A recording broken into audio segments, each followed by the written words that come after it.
अस्सलाम वालेकुम नाजरीन, आपका होस्ट आपका दोस्त एहसान नारजो लेट सी पाकिस्तान में आपको खुशामदीद कहता हूँ। उम्मीद करता हूँ कि आप खैरियत से होंगे। व्लॉग में बढ़ने से पहले आपसे गुजारिश है कि मेरे चैनल को सब्सक्राइब करें, वीडियो पसंद आए तो लाइक करें और दोस्तों के साथ शेयर करें और घंटी के बटन को प्रेस करें ताकि मेरे तजिए आप तक टाइम से पहुँचते रहें। आज मेरा मौजू है इस व्लॉग का कि जो हुकूमत ने 15 दिन के अंदर 2 बार पेट्रोल के कीमतों में इजाफा किया है। ये ऐसे समझो जैसे पेट्रोल का बम गिराया है आवाम के ऊपर। लुकमान हकीम से किसी ने पूछा कि इंसान के ज़िंदगी में मौत के अलावा ऐसा कौन सा लम्हा होता है जो उसके लिए करबनाक अज़ियतनाक होता है। तो लुकमान हकीम ने फरमाया कि जब सफ़ेद पोश आदमी किसी से पैसे मांगता है तो वो उसी के लिए मौत के बाद सबसे ज़्यादा अज़ियतनाक मरला होता है। न जाने कितने लाखों हज़ारों लोग होंगे जो इस महंगाई के तूफ़ान की वजह से दूसरों से आगे हाथ फैलाने के लिए मजबूर होंगे।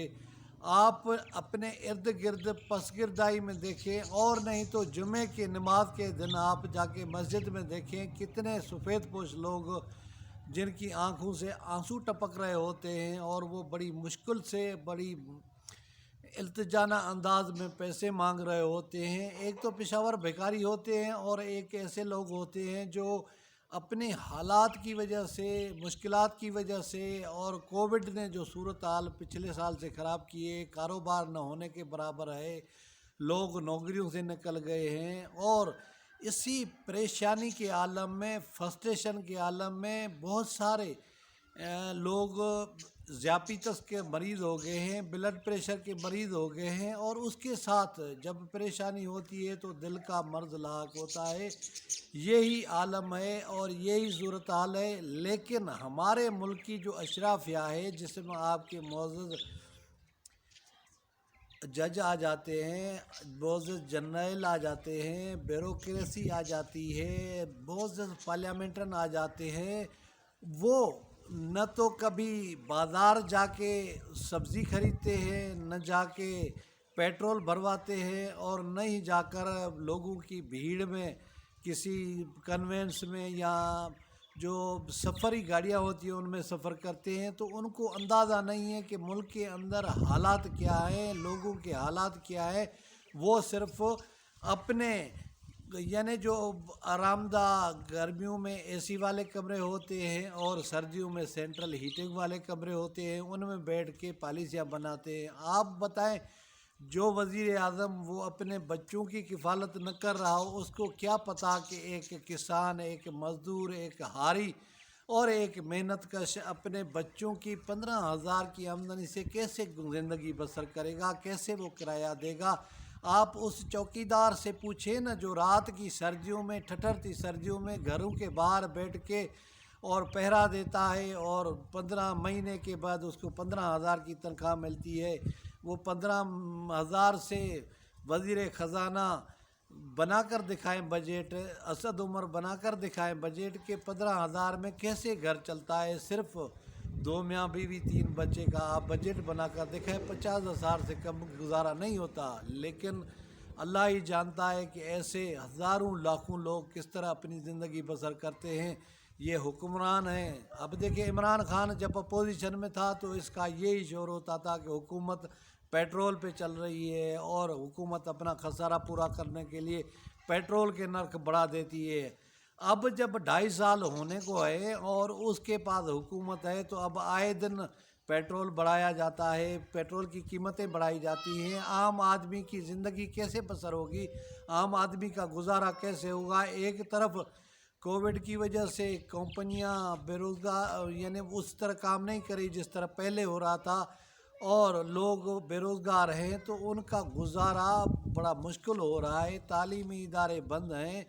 इस तालीमी इदारों के जो मालकान हैं उनको जो बच्चों के वालिदैन वो फ़ीसें अदा नहीं कर रहे, टीचरों को तनख्वाहें नहीं मिल रही। तो मौजूदा सूरत हाल में जो आए रोज़ पेट्रोल की कीमतों में इजाफा हो रहा है, कमी के लिए 1 रुपया कमी होती है और महंगाई के लिए 3 रुपये से 5 रुपये तक इजाफा हो जाता है। और जब اضافہ ہوتا ہے تو شام سے ہی پیٹرول پمپ مالکان مہنگائی شروع کر دیتے ہیں یا پیٹرول دیتے نہیں، اور جب سستا ہوتا ہے تو کہتے ہیں نوٹیفیکیشن نہیں پہنچا۔ یہی صورتحال ہے اس عالم میں۔ جب چیزیں پاکستان کے اندر آپ دیکھیں جب ایک بار مہنگی ہو جاتی ہیں تو ان کا کم ہونے کا کوئی نام نہیں لیتا۔